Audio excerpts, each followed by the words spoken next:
যুগের পরে যুগ কেটে যায়, মানুষ তাকে ভোলে না। সত্যি বন্ধুরা, যুগের পর যুগ কেটে যায়, মানুষ তাকে ভোলে না।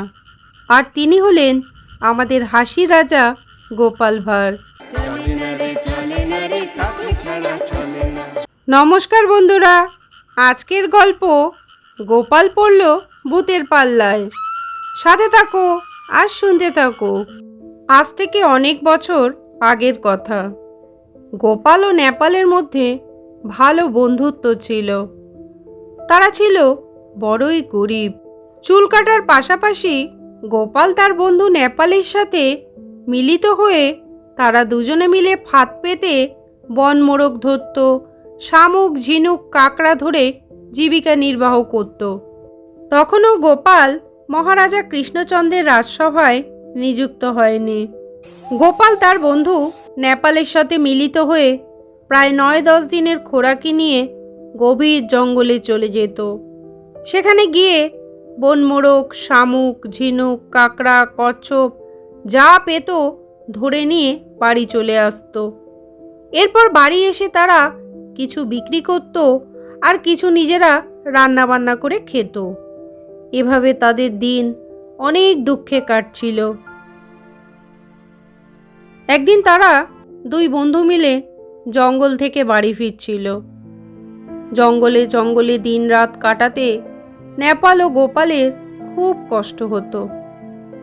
জঙ্গলে পথ চলতে চলতে হঠাৎ শুনতে পেল লোকালয়ের শব্দ, হই হুল্লোড়।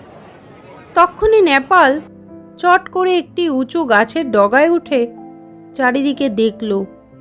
সত্যি তারা এসে গেছে একটা গ্রামের কাছাকাছি। এরপর তারা দেরি না করে খুব দ্রুত পথ চলতে চলতে পৌঁছে গেল সেই গ্রামে। গ্রামের প্রবেশ পথ খুব সুন্দর। গ্রামের আশ্রমে প্রবেশ করতেই নেপাল ও গোপাল দেখল কয়েকজন ভিক্ষু কিছু বালকদের শিক্ষা দিচ্ছেন।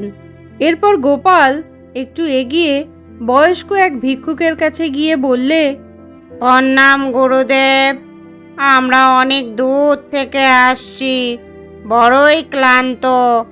আজকে রাতটা থাকার জন্য আমাদের যদি একটু জায়গা দিতেন, বড় উপকৃত হতাম। বয়স্ক ভিক্ষুকের আদেশে তার শিষ্যরা নেপাল ও গোপালের জন্য একটি বড় রান্নাঘর দেখিয়ে দিল। সন্ধে হতে না হতেই গ্রামের লোকজনের আওয়াজ, গরু মহিষের ঘণ্টির শব্দ, শিশুদের কান্নাকাটির আওয়াজ সব বন্ধ হয়ে গেল। চারিদিকে ঝিঝি পোকার শব্দ ছাড়া আর কোনো কিছুই শোনা যায় না। সারাদিনের ক্লান্তিতে তাদের খুব খিদে পেয়ে গিয়েছিল। তাই তারা খুব তাড়াতাড়ি করে রান্না শুরু করে দিল। রান্নাবান্নার পর মিটিমিটি প্রদীপের আলোয় রান্নাঘরে বসেই খেতে লাগলো দুজনে। এমন সময় বয়স্ক ভিক্ষুকের শয়নকক্ষ থেকে একটি ভুতুড়ে আওয়াজ ভেসে এলো। তারা তখন দুজনে মিলে শামুক রান্না করে চুষে চুষে খাচ্ছিল। এই তোরা চুক চুক করে কি খাচ্ছিস? চুক চুক চুক আমাকে একটু দে। দুই বন্ধুর আর বুঝতে বাকি রইল না এটা ভূত ছাড়া আর কিছুই নয়। কারণ তারা জানে ভিক্ষুকরা রাতে কিছুই খায় না। ভিক্ষুকরা এরকম নাকি কণ্ঠে কথাও বলে না। তারা ভয়ে ভয়ে বললে, হ্যাঁ হ্যাঁ আসছি, দিচ্ছি দিচ্ছি বাপু দিচ্ছি। তক্ষুনি বিকট কণ্ঠে ভূতটা বলে উঠল, তোদের আসতে হবে না, এই নে এইখানে তুলে দে। এই কথা বলার পরপরই একটা বিরাট জিহ্বার অগ্রভাগ রান্নাঘরে প্রবেশ করল। জিহ্বা সে কি ভয়ানক বিশ্রী গন্ধ, আর তা জলে ভেজা। জিভ থেকে লালসার জল টপ টপ করে পড়ছে। নেপাল ও গোপাল খাবে বলে কিছু শামুক রান্না করেছিল। ভূতের ভয়ে তাড়াতাড়ি করে ভূতের জিহ্বার মধ্যে কিছু শামুক তুলে দিল। ভয়ানক ভূত কটর মটর করে চিবিয়ে খেয়ে আবার তাদের কাছে চাইতে লাগলো। শামুক শেষ হলে ঝিনুক, ঝিনুক শেষ হলে কাকড়া একের পর এক জিভের ওপর তুলে দিতে লাগলো। এবার যে দেবার আর কিছুই নেই। ওদিকে ভোর হতে এখনো অনেক দেরি। এমন সময় তাদের সাথে করে আনা মোরগটিও আওয়াজ তুলল। ভয়ানক ভূত তখন আবার বলতে লাগলো, কে রে ককরক, এটা আবার কি? আমাকে একটু ককরক দিবি? সকাল হতে এখনো অনেক দেরি। তাই গোপাল ও নেপাল দুজনে মিলে ভূতের সাথে সময় কাটানোর জন্য প্রথমে মোরগের পালক, পরে চামড়া, পরে মাংস এইভাবে অল্প অল্প করে দিতে লাগলো। তারা জানতো ভোর হলে ভূত পেতের শক্তি কমে যায় আর মানুষের শক্তি বৃদ্ধি পায়। তাই মোরগের মাংস অল্প অল্প করে দিয়ে সময় কাটাতে লাগলো। অল্প অল্প করে খাবার দিচ্ছে দেখে ভয়ঙ্কর ভূত তাদেরকে বলে উঠল, কি রে মানুষের বাচ্চারা, তোরা কি করছিস? ককর কি শেষ? দিবি না আমায়? বেরিয়ে আসতে হবে। দে তাড়াতাড়ি, দে বলছি। এদিকে দুই বন্ধু ভয়ে রান্নাঘরের এক কোণায় জড়সড় হয়ে যায়। ভূতকে দেবার মতো তাদের কাছে আর কিছুই নেই। ওরা দুইজন নিরস্ত্র আর ওদিকে ভয়ঙ্কর ভূত। ভয় করে লাভ নেই। গোপাল ও নেপাল মনে মনে ভাবতে থাকে। এরপর দুজনে ফোন দিয়ে আটল।